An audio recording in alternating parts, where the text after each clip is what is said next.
Manajemen keuangan dapat kita artikan sebagai proses mengatur dan mengelola semua kegiatan yang berhubungan dengan keuangan dalam sebuah perusahaan. Jadi tidak hanya sekedar menghitung uang yang masuk dan keluar, tetapi juga bagaimana uang tersebut direncanakan, digunakan, dan dikendalikan agar memberikan hasil yang maksimal bagi perusahaan. Dalam manajemen keuangan, perusahaan ini harus memastikan bahwa dana yang dimiliki cukup untuk menjalankan operasional. Lalu dana tersebut digunakan secara efektif dan efisien, yang artinya tidak ada pemborosan dan setiap pengeluaran harus memberikan nilai atau manfaat bagi perusahaan.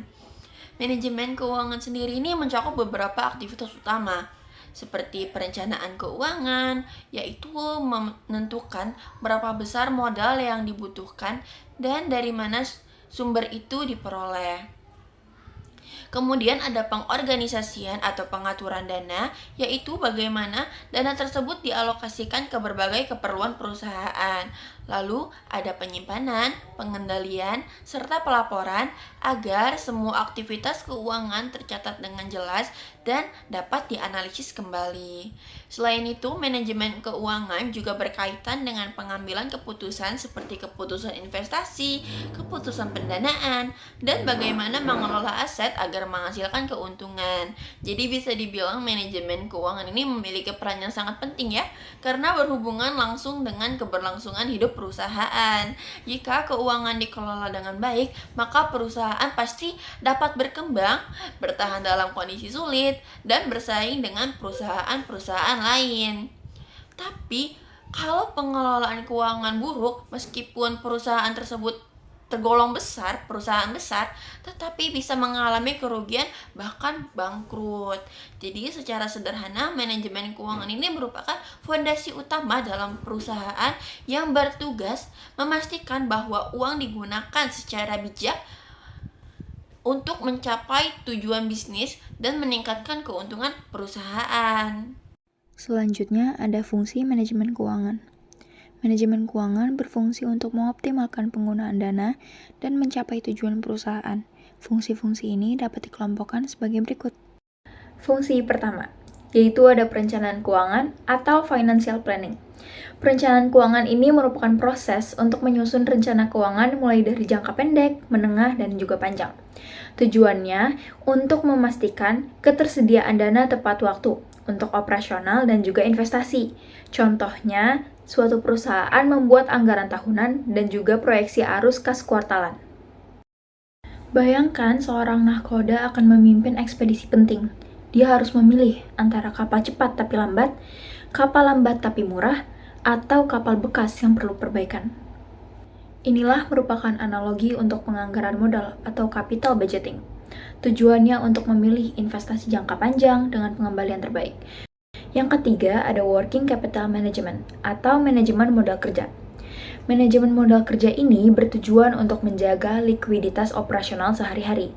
Caranya dengan mengelola kas, piutang, dan persediaan agar perusahaan tetap bisa beroperasi lancar tanpa masalah keuangan jangka pendek. Yang keempat, ada capital structure atau struktur modal. Struktur modal ini berkaitan dengan penentuan komposisi pendanaan yang optimal antara utang dan ekuitas. Tujuannya adalah untuk meminimalkan biaya modal dan juga meningkatkan nilai perusahaan. Nahkoda tidak pernah berlayar tanpa persiapan. Badai bisa datang kapan saja. Dia harus siap dengan pelindung kapal, sekoci darurat, dan rute alternatif. Inilah analogi untuk manajemen risiko keuangan atau risk management. Tujuannya untuk melindungi perusahaan dari kerugian yang tak terduga. Contohnya, perusahaan ekspor melakukan hedging nilai tukar dan membeli asuransi kargo. Selanjutnya, nahkoda yang baik juga tidak pernah lengah. Nah, ini merupakan contoh analogi untuk pengendalian keuangan atau financial control. Tujuannya yang pasti untuk memastikan semua kegiatan keuangan sesuai dengan rencana. Contohnya, perusahaan melakukan audit internal, bulanan, dan juga analisis varians anggaran. Dan yang ketujuh ada dividend policy, yaitu kebijakan dividen. Kebijakan ini menentukan setiap pembagian laba perusahaan kepada para pemegang saham. Fungsinya untuk menyeimbangkan antara kepuasan investor melalui pembayaran dividen dan kebutuhan perusahaan untuk menahan laba guna pertumbuhan bisnis. Selanjutnya kita akan membahas tentang tujuan manajemen keuangan. Ada 2 tujuan utama yang harus dicapai oleh setiap manajer keuangan. Apa saja? Yang pertama itu adalah pendekatan keuangan risiko. Di sini manajemen keuangan harus menciptakan laba maksimal dengan risiko minimal. Mengapa? Agar nilai perusahaan meningkat dan pemegang saham sejahtera. Tapi perlu diingat, mengejar laba tinggi biasanya berisiko tinggi. Tugas manajer keuangan adalah menyeimbangkannya, mencari peluang tanpa membahayakan stabilitas. Tujuan kedua yaitu adalah profit, likuiditas, dan profitabilitas. Likuiditas artinya tersedia cukup uang tunai untuk bayar kewajiban jangka pendek seperti gaji dan utang. Profitabilitas yaitu artinya perusahaan untung dalam jangka panjang. Kedua ini harus berjalan beriringan. Perusahaan bisa untung besar, tapi kalau tak punya kas bisa bangkrut juga. Contohnya itu adalah perusahaan dapat proyek besar, butuh investasi. Manajer keuangan harus hitung yang pertama, apakah punya cukup kas untuk operasional harian? Yang kedua itu adalah apakah proyek ini memberikan laba jangka panjang? Yang terakhir, bagaimana dampaknya terhadap risiko perusahaan? Disinilah kedua tujuan itu diterapkan. Jadi, 2 tujuan utama manajemen keuangan adalah yang pertama, memaksimalkan laba dengan minimalisasi risiko. Nah, yang kedua itu adalah jaga likuiditas dan tingkatkan profitabilitas jangka panjang. Dalam menjalankan bisnis, mengatur keuangan adalah kunci utama. Tapi, apa sebenarnya peran dari manajemen keuangan itu sendiri? Pertama, pengambilan keputusan keuangan. Manajemen keuangan bertugas menentukan keputusan strategis, seperti haruskah berinvestasi di aset baru, bagaimana membiayai proyek, apakah perusahaan perlu mencari pinjaman atau menggunakan laba sendiri. Kedua, itu adalah penjaga stabilitas keuangan. Fungsinya memastikan perusahaan tetap likuid, tidak kekurangan dana operasional, dan mampu membayar kewajiban tepat waktu. Yang ketiga itu adalah pengelola risiko finansial. Setiap bisnis pasti punya risiko, seperti fluktuasi kurs, kenaikan harga bahan baku, atau gagal bayar. Manajemen keuangan bertugas mengidentifikasi dan memitigasi risiko tersebut. Yang keempat itu penyedia informasi keuangan. Semua data keuangan dikumpulkan, dianalisis, dan disajikan dalam laporan yang mudah dipahami. Ini menjadi dasar evaluasi kinerja bisnis. Yang kelima, penghubung dengan pihak eksternal. Pihak manajemen keuangan berkomunikasi dengan bank, investor, pemegang saham, dan otoritas pajak. Mereka juga bertanggung jawab atas transparansi dan kepatuhan regulasi. Yang terakhir adalah pengendali arus kas. Bukan sekadar mencatat, tetapi juga memastikan arus kas positif, mengoptimalkan penerimaan, dan menunda pengeluaran yang tidak mendesak. Pada slide ini, saya akan menjelaskan prinsip-prinsip dasar dalam manajemen keuangan yang menjadi pedoman agar suatu organisasi dapat mengelola dan menggunakan dana secara sehat. Prinsip yang pertama adalah akuntabilitas. Setiap dana yang digunakan harus dapat dipertanggungjawabkan, baik dari segi tanggung jawab maupun penggunaannya. Ini memastikan tidak ada penyimpangan dana dan semua aliran dana tercatat secara jelas. Lalu prinsip yang kedua adalah transparansi. Artinya, proses pengelolaan keuangan harus dilakukan secara terbuka. Informasi keuangan harus mudah diakses dan dipahami oleh pihak yang berkepentingan, sehingga terciptanya kepercayaan. Selanjutnya ada efisiensi, yaitu bagaimana dana digunakan sehemat mungkin namun tetap menghasilkan output yang optimal. Intinya, biaya yang minimal tetapi manfaat yang dihasilkan maksimal. Kemudian ada efektivitas.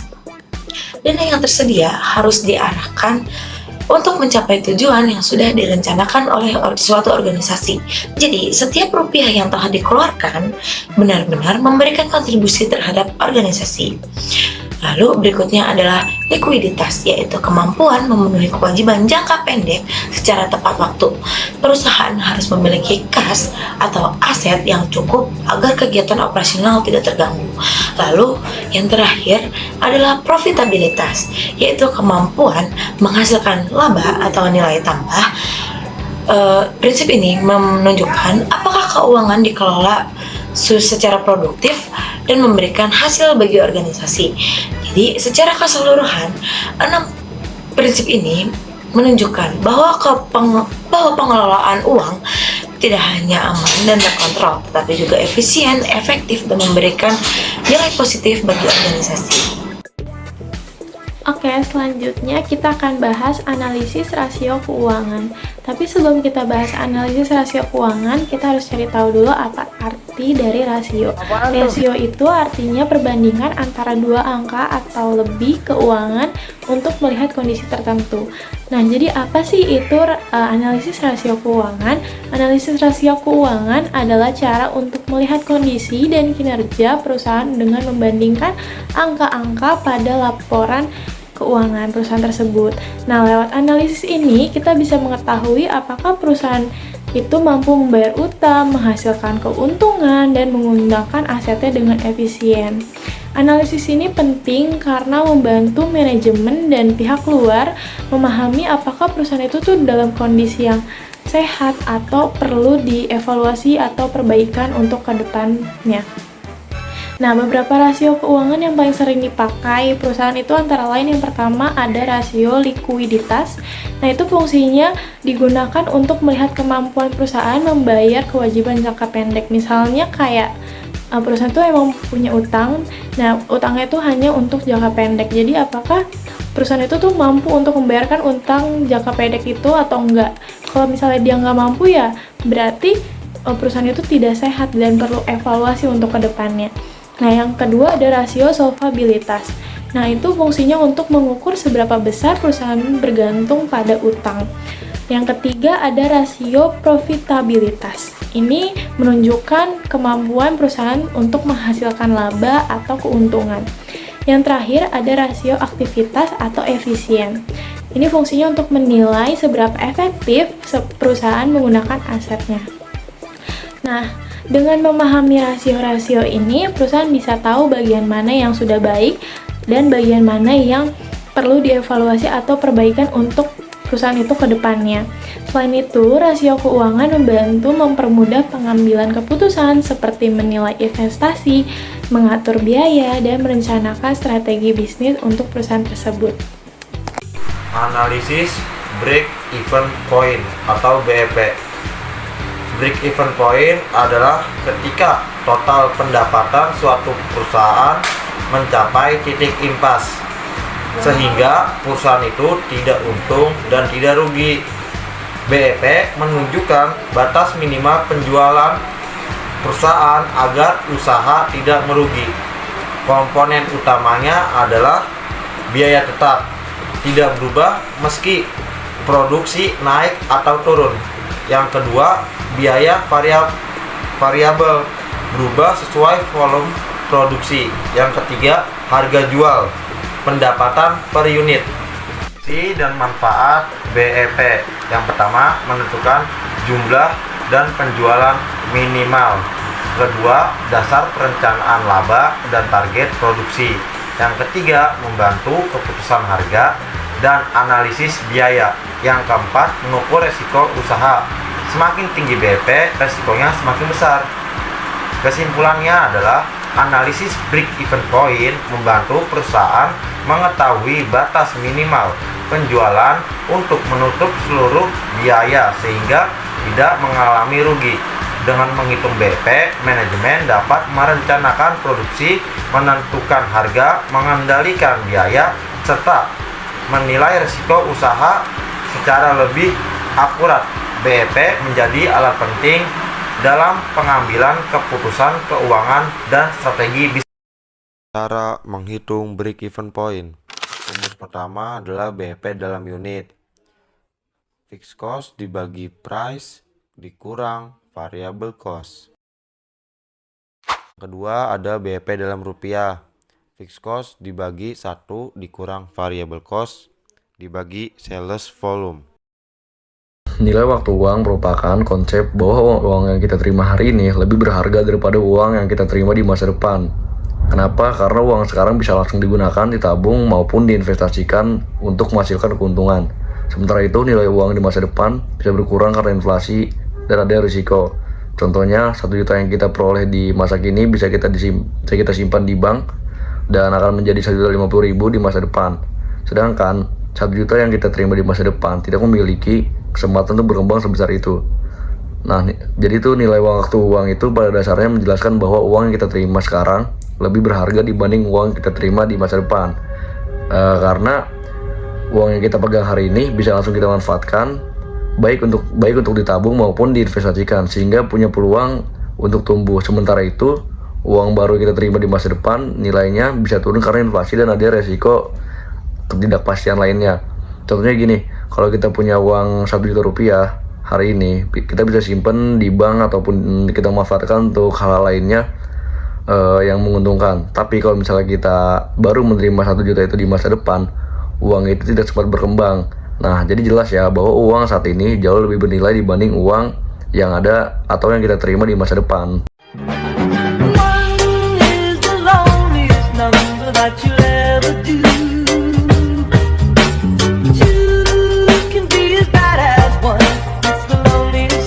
Since